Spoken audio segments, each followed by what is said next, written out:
Officially available to the public starting today is a new software for your iPhone, which is iOS 18.6, and in this video I'm going to be telling you all the new features and changes that you need to know.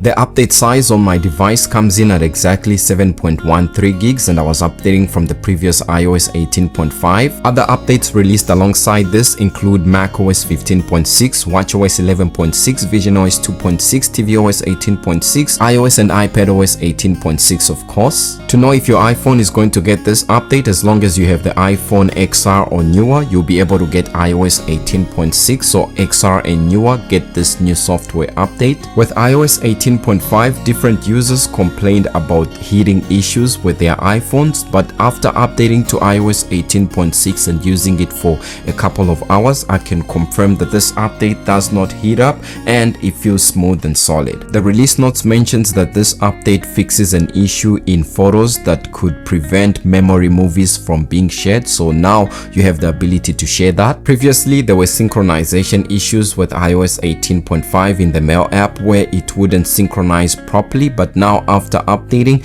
it synchronizes and works as intended. Previously, there was an issue with health which wouldn't allow you to access your health data when trying to slide this slider, but now after updating, you can see this shows up and works as intended. You can now see your medical ID. This issue should be resolved for you, but if it doesn't, you can add a passcode or reboot the device. Strangely, within the code of this iOS 18.6, there is code that suggests that soon we could be getting new AirTags for tracking devices, and it's interesting to see what Apple is going to improve on that. To keep you updated, Apple has just launched Apple Pay in 5 new countries, which are Albania, Andorra, Bosnia and Herzegovina, Kosovo, and North Macedonia. Also, the Apple Sports app has been updated. It's now available for Mexico, and there's a new splash screen once you update, and they've added FA soccer support or football support for users that follow that sport. If you use Apple Enterprise for Business, keep an eye on this page as Apple is rapidly updating it, and they'll soon be updating it with the latest iOS 18.6 public release. With iOS 18.6, users in EU should have an updated screen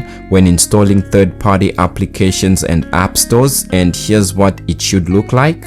Of course, with any point update, there's going to be Apple security releases, so keep an eye out on this page to see what Apple has patched when it comes to the latest software update. There's usually a lot of Apple security releases, and these make your devices more safe and secure. In addition to this, Apple released others which I'll be covering, so definitely follow for more.